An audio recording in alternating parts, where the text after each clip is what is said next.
G Sukumaran നായർക്ക് പെട്ടെന്നാണ് ബോധോദയം ഉണ്ടായത്. NSSന്റെ ഡയറക്ടർ ബോർഡ് മീറ്റിംഗ് കൂടിയപ്പോൾ ഡയറക്ടർമാരെല്ലാം കൂടി ജി സുകുമാരൻ നായരെ എടുത്തിട്ട് അങ്ങ് പൊരിച്ചു. നിങ്ങൾ എന്തർത്ഥത്തിലാണ് SNDPയുമായി ഐക്യധാരണ ഉണ്ടാക്കിയത്? ഐക്യത്തിന് പലതവണ ശ്രമിച്ചപ്പോഴൊക്കെ പരാജയപ്പെട്ടതല്ലേ, അതുകൊണ്ട് ഐക്യം സാധ്യമല്ല എന്ന് പറഞ്ഞ് സുകുമാരൻ നായരെ ഐക്യ നീക്കത്തിൽ നിന്ന് പിന്തിരിപ്പിച്ചിരിക്കുകയാണ് NSSന്റെ ഡയറക്ടർ ബോർഡ്. എന്തുകൊണ്ടാണെന്ന് ജി സുകുമാരൻ നായരോട് പലരും ചോദിച്ചു. ഉടനെ ജി സുകുമാരൻ നായർക്ക് കൃത്യമായ ഉത്തരമുണ്ട്. ജി സുകുമാരൻ നായർ പറഞ്ഞു, ഹൈന്ദവ സംഘടനകളുടെ ഏകോപനമാണ് അദ്ദേഹം ഉദ്ദേശിച്ചത്.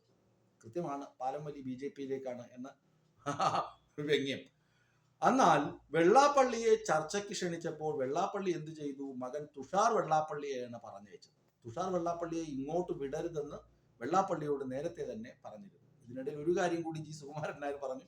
വെള്ളാപ്പള്ളിക്ക് പത്മഭൂഷൺ കിട്ടിയതിൽ അതിയായ ആഹ്ലാദം NSSന് ഉണ്ടെന്നും അദ്ദേഹം പറഞ്ഞു വെച്ചു. ചുരുക്കി പറഞ്ഞു കഴിഞ്ഞാൽ NSSന് SNDPയുമായി ഒരു ലയനമോ അല്ലെങ്കിൽ ഒരു ഇഷ്ടമോ ഇഷ്ടക്കേടോ ഒന്നുമില്ല. അവിടെയും സമദൂരം തന്നെയാണ് NSSന്റെ നിലപാട്. ഇവിടെ പറഞ്ഞു വരുന്നത്, എന്തുകൊണ്ടാണ് ഇവർ ഐക്യം പ്രഖ്യാപിച്ചത്? അവിടെ NSSന് മറ്റ് ചില രാഷ്ട്രീയ ലക്ഷ്യങ്ങൾ ഉണ്ടായിരുന്നു. എന്നാൽ SNDPക്കുള്ള രാഷ്ട്രീയ ലക്ഷ്യം വേറൊന്നാണ്. SNDPയുടെ ഭാഗമല്ലെങ്കിൽ കൂടി BDJSന്റെ തലപ്പത്തിരിക്കുന്ന ആള് തുഷാർ വെള്ളാപ്പള്ളിയാണ്. ദേശീയ ജനാധിപത്യ സഖ്യത്തിന്റെ കൺവീനറായിട്ടും അദ്ദേഹം പ്രവർത്തിക്കുന്നുണ്ട്.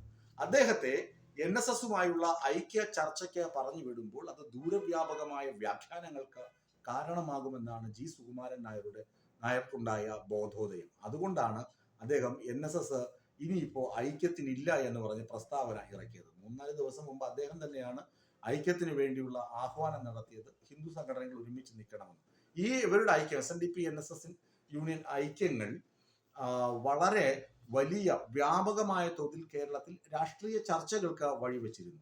SNDPയും NSSും ഒരുമിച്ച് ചേരുകയാണെങ്കിൽ അത് BJPക്ക് വോട്ട് മറിക്കാനുള്ള ലക്ഷ്യം തന്നെയാണ്, ഇംഗിതം അത് തന്നെയാണ് എന്ന് പകൽ പോലെ വ്യക്തമായിരുന്നു. അല്ലാതെ സാധാരണഗതിയിൽ സ്കൂളുകളിൽ പഠിക്കാൻ വരുന്ന കുട്ടികൾക്ക് എന്തെങ്കിലും ഇളവ് കൊടുക്കുക, അല്ലെങ്കിൽ കല്യാണ കാര്യങ്ങളിൽ എന്തെങ്കിലും ഇളവ് കൊടുക്കുക, അല്ലെങ്കിൽ സമുദായങ്ങളിൽ താഴേക്കിടയിൽ നിൽക്കുന്ന ആളുകൾക്ക് ഉയർച്ച ഉണ്ടാകാൻ സാമ്പത്തികമായി സഹായിക്കുക പരസ്പരം, അങ്ങനെയുള്ള കാര്യങ്ങളിലൊന്നും ആയിരുന്നില്ല ഇവർ തമ്മിലുള്ള ധാരണ. ഹൈന്ദവ സംഘടനകളുടെ ഏകോപനം. അവിടെ അണ്ടർലൈൻ ചെയ്ത് വായിക്കണം, ഹൈന്ദവ സംഘടനകളുടെ. അപ്പോൾ ജാതിയും മതവും പറഞ്ഞ ആളുകളെ സ്പ്ലിറ്റ് ചെയ്യുക എന്ന് പറയുന്ന ഒരു കാരണം ഇതിനകത്തുണ്ടായിരുന്നു. അതിൽ നിന്നാണ് ജി സുകുമാരൻ നായർ പിന്മാറിയത്.